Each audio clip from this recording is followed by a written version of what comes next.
Welcome to our MSC Virtuosa mini-cruise to Portland and Cherbourg.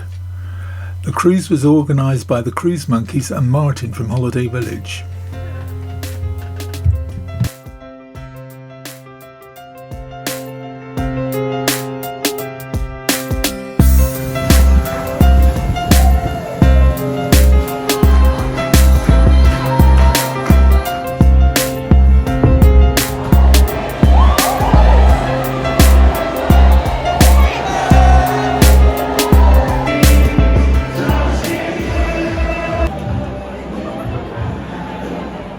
The night before embarkation, we stayed in a hotel in Southampton.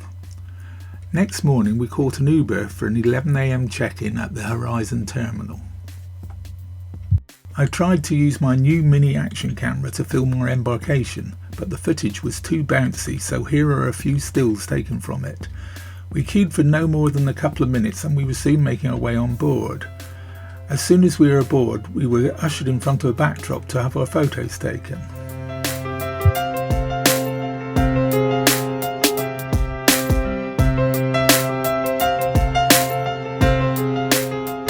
Made our way to the Infinity Bar, where we soon spotted a cruise monkey in his natural habitat.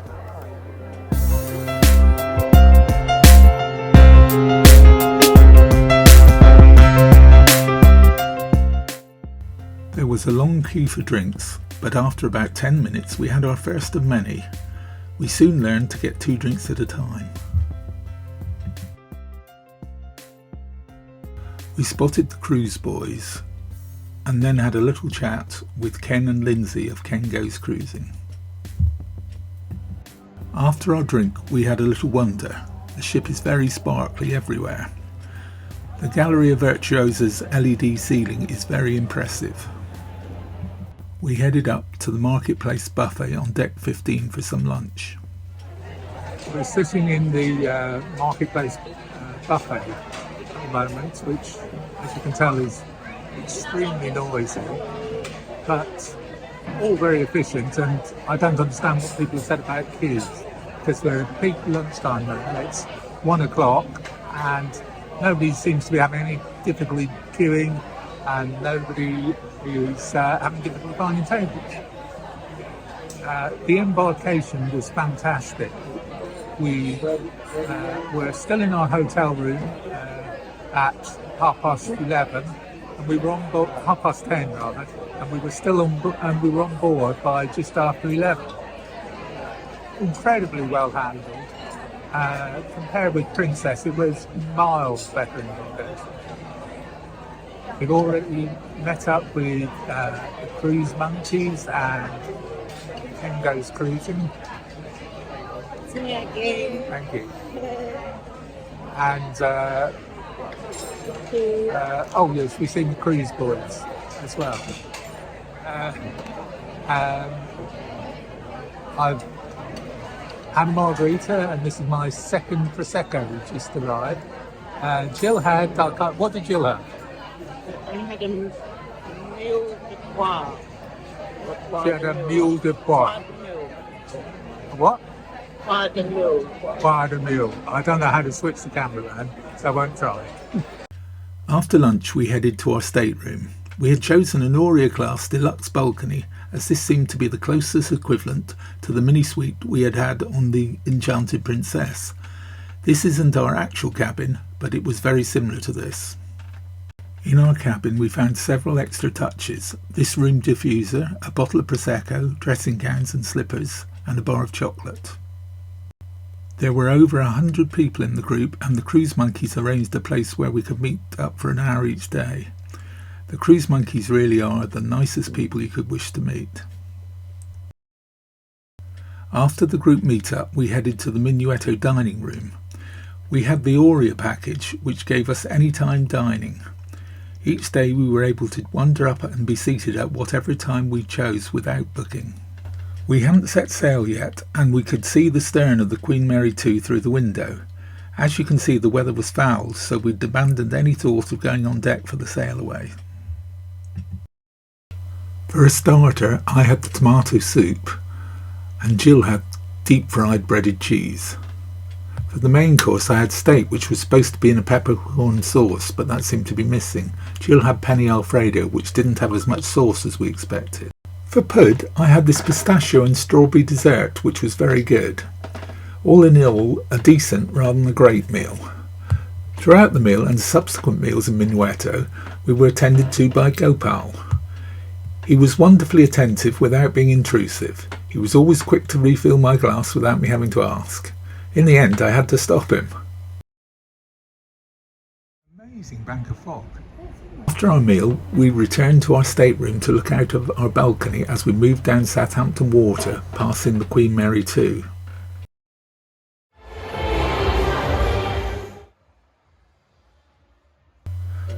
Later, we went down to the Galleria Virtuosa, looking into the various shops and bars as we headed for what had been billed as a sunshine party.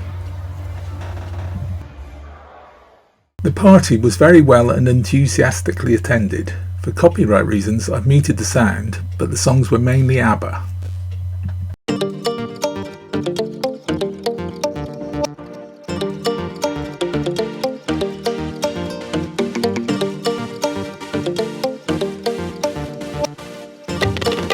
Party 4, they're going to be with us in 5 minutes time. When the party had finished, we spent a little time in the Virtuosa lounge where a group were playing.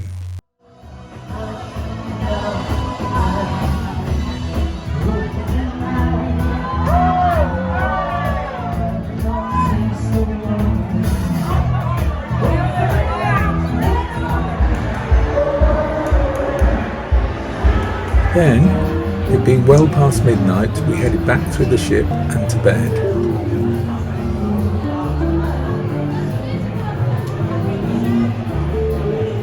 On day 2 we arrived in Portland. It has a large harbour, and by the time we awoke we were docking. We'd already decided we would stay on board. There is a shuttle bus to Weymouth, but we've been there many times in the past. If the weather had been nicer, we might have explored Portland itself. Maybe next time. We went up on deck, but it was rather overcast and quite chilly.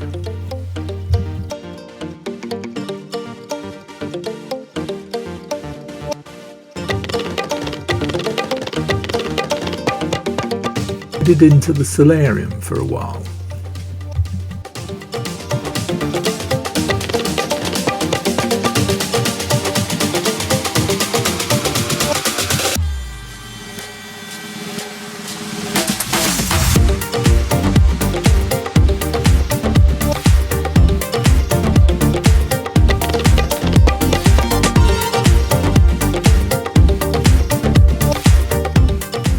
It started to brighten up a little, so we ventured outside again.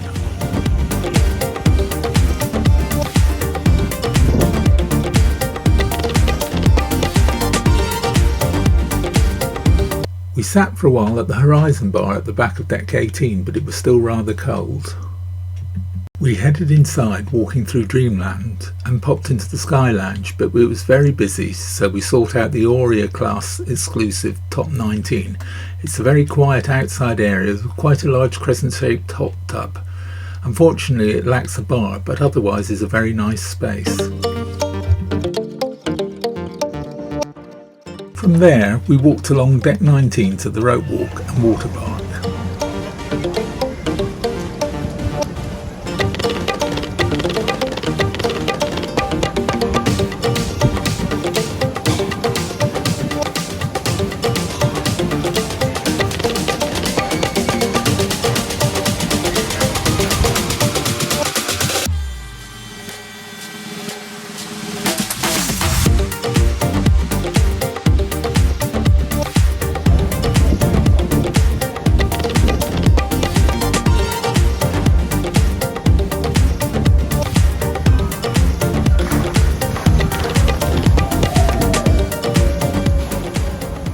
Afterwards we headed down to deck 16 where we walked through the arcade area and past the F1 simulators and the bowling alley.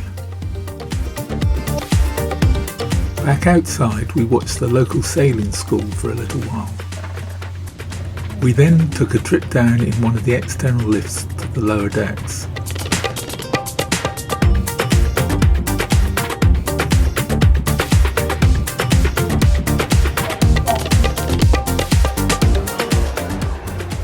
had a quick stop at the Galleria Virtuosa.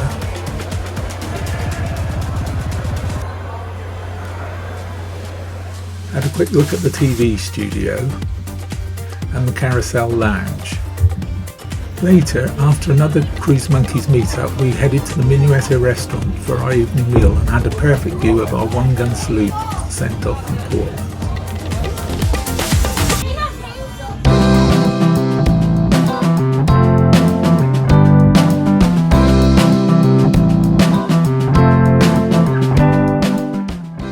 I'd set up my action camera earlier and it captured this recording of our departure.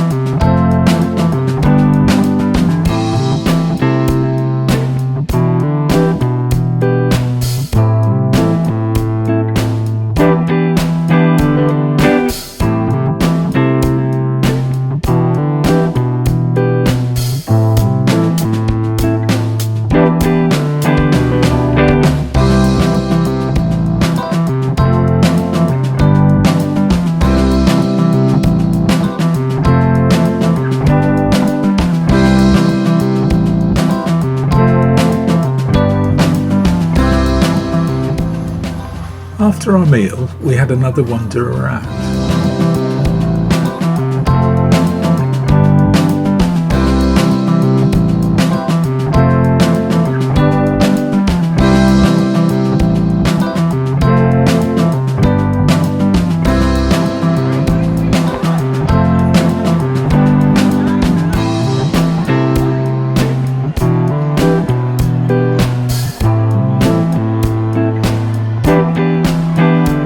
We then headed to the theatre for the show New York.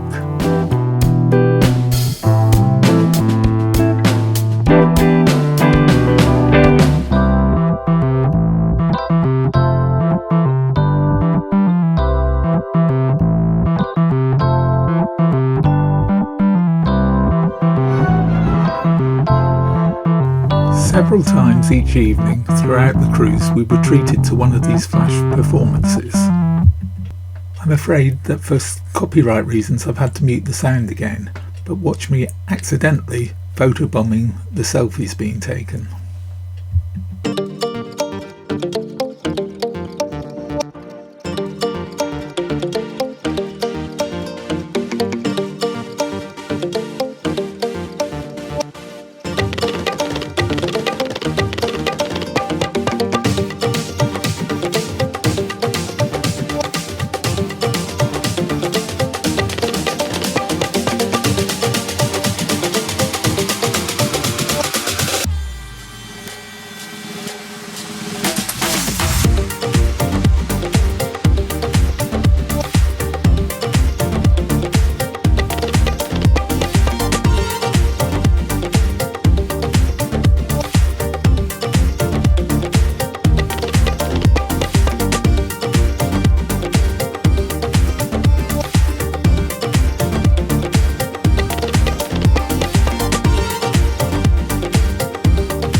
On returning to our stateroom, we found this gift from the Cruise Monkeys.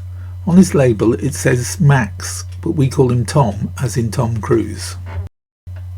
Later we headed out for the silent disco. There were 3 channels available, but eventually everyone gravitated to the red channel.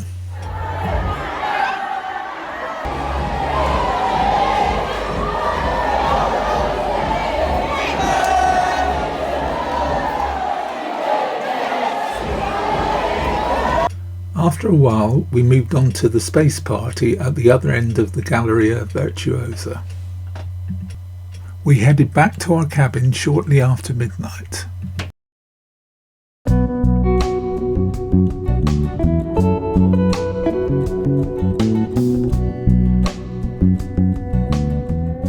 On day 3, we awoke as the ship was making its way into Cherbourg.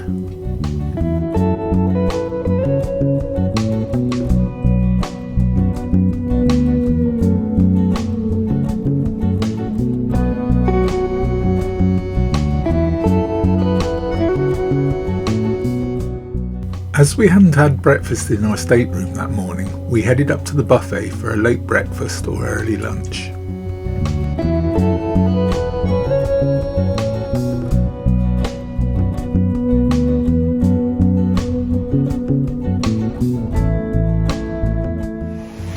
The weather was so good, I decided to walk into Cherbourg.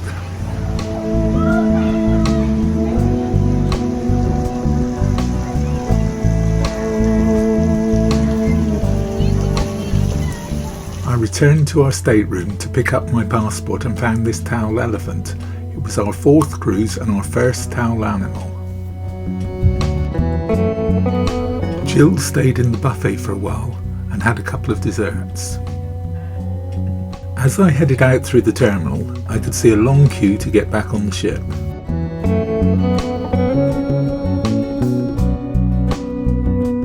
It was an easy, level walk into Cherbourg, which took me about 20 minutes, but it would have been much less if I hadn't stopped to take photos.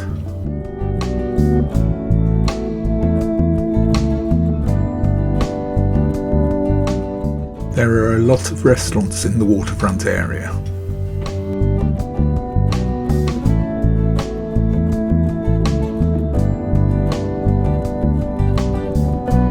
I headed inland and came across this very poignant memorial to local victims of the Holocaust.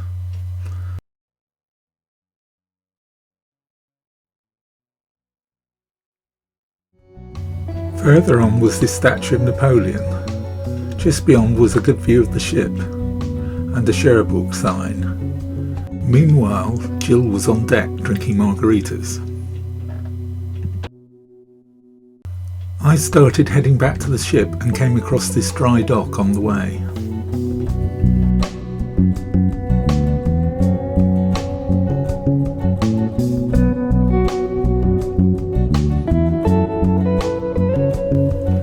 It was soon time for another Cruise Monkeys meet-up.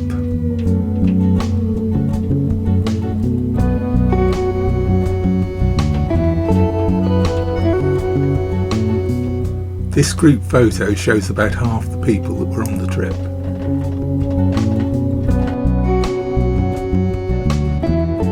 Later I spotted this car ferry, which was the same one that we'd berthed near in Portland. That evening we dined in Minuetto again. After packing we headed to the White Party for a while.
We had a last stroll around the ship and popped out on deck before heading to bed. The next morning we arrived back to a slightly misty Southampton. We berthed behind the Queen Mary 2 once again.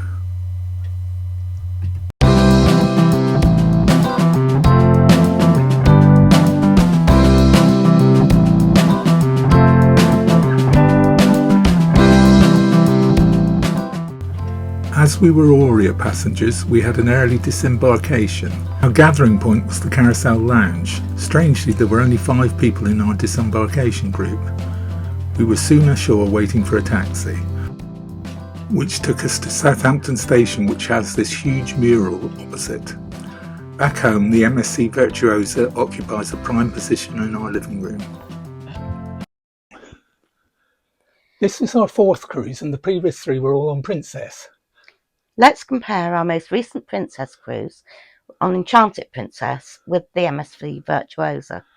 On Princess, we had a mini-suite, and on MSC, we had an Aurea-class balcony cabin, which we chose to be comparable with Princess. The first thing to talk about is embarkation. On Princess, this wasn't too bad, but we waited for about 40 minutes after check-in before security and then boarding.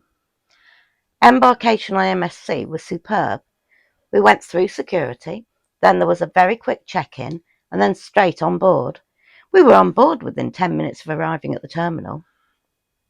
In short, embarkation on MSC was much better. The next thing to mention is the muster. Both ships followed the post-COVID trend of watching a safety video in your room and then checking in at your muster station. On Princess, you watch the video at your leisure, either on your cabin TV or on the app at any time you liked, up to half an hour before sail away. You could go to your muster station before or after watching the video, provided that you did both. On MSC, you had to be in your cabin at a specific time and wait for the safety video to be shown on the TV, which was 10 minutes after the advertised time. When the video finished, we had to dial a number and listen to a recorded message. Then you had to visit your muster station. A major irritation was that all the bars were shut until everyone had completed their muster. In short, muster was much better on Princess. Next, let's compare accommodation. Both had complimentary bathrobes. MSC had slippers as well. Princess greeted us with a glass of Prosecco. MSC with a bottle of Prosecco, a bar of chocolate and a room aroma diffuser. The cabins were of a similar size. If anything, the Princess one was slightly bigger. Princess had extensive wardrobe space. MSC's wardrobe was much smaller. I think we'd have struggled for hanging space on a 2-week cruise. Princess had 2 televisions, one opposite the bed, the other opposite the sofa, whereas on MSC there was 1 television between the bed and the sofa. MSC had a minibar in the fridge, but the prices were eye-watering. £4.50 for a mini pack of Pringles sticks in my mind. Princess didn't have a minibar in the fridge. A difference between the 2 rooms was that on Princess the sofa was between the bed and the balcony door, whereas on MSC the bed was right next to the balcony door, which I wasn't a fan of. The sofa was on the bathroom side of the bed and did obstruct the wardrobe a little. The Princess bathroom was very spacious and had a bath with a shower over it. By contrast, the MSC bathroom was tiny and very cramped. The balcony on Princess was slightly bigger, but that was because of the particular location that we chose. To sum up, the accommodation on Princess was a little better than on MSC. Let's talk about the drinks packages. In both cases, we had the top of the range package. Although there was an upper limit on the price of included drinks, we never felt tempted to go for a non-included drink. On Princess, there are 3 rules. Firstly, only 15 drinks a day. Secondly, only 1 drink at a time. And thirdly, you must leave 15 minutes between drinks. MSC was much freer and easier. There was no daily limit. You could order 2 drinks at a time. In fact, my waitress suggested it once. And you can order as often as you want. Summing up, the MSC drinks package is much better. Let's talk about the apps. First, Princess. When it works, it's very good indeed. You can order food and drink, which in theory will be brought to you wherever you are. It's also very good at helping you find your way around the ship and finding people. The MSC app has much less info. We couldn't even find deck plans in it. So on the apps, Princess is a clear winner. Now let's talk about the way you're identified and gain access to the cabin. On Princess, you have a medallion, which you can hang around your neck with a provided lanyard, or you can buy a wristband to hold it. The medallion unlocks your cabin door and welcomes you on the panel beside the door. You don't have to tap anywhere, you just have to be nearby. The medallion is used to check you on and off the ship and to locate you within the ship. It's also used for purchases in shops. In theory, it's used for buying drinks in bars, but in practice we found that the waiters almost always ignored the medallion and asked you for your cabin number instead. MSC has the traditional cruise card, which opened the cabin door and, like a hotel, had to be inserted in a slot to turn the lights on. The card was used to check passengers on and off the ship. It was also used for purchasing drinks and stuff from shops. We were never asked for our cabin number.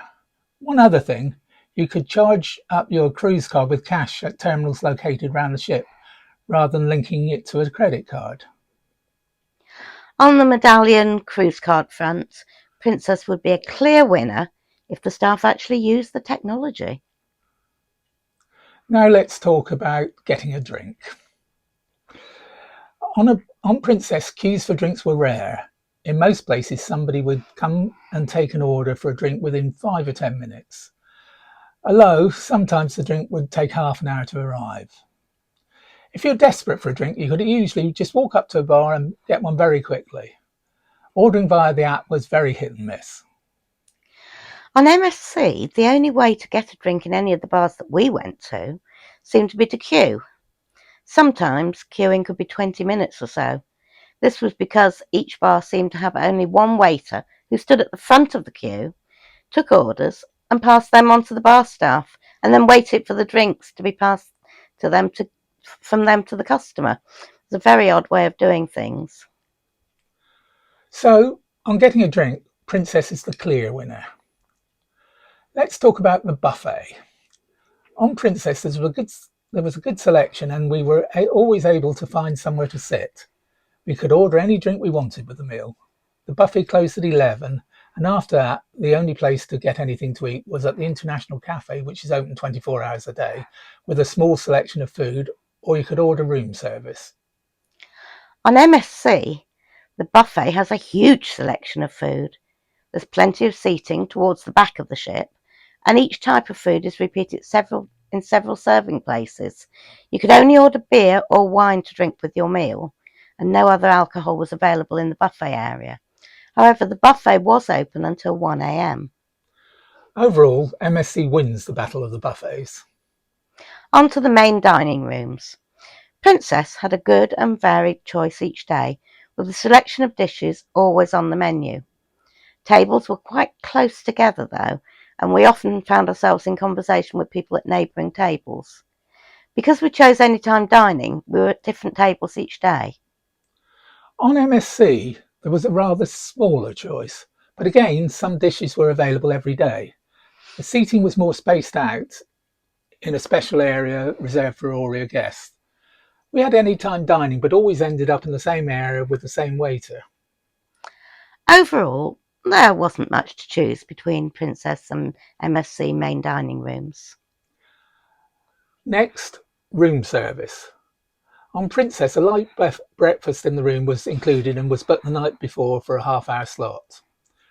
At other times, there was an extensive menu choice and it was included in the package.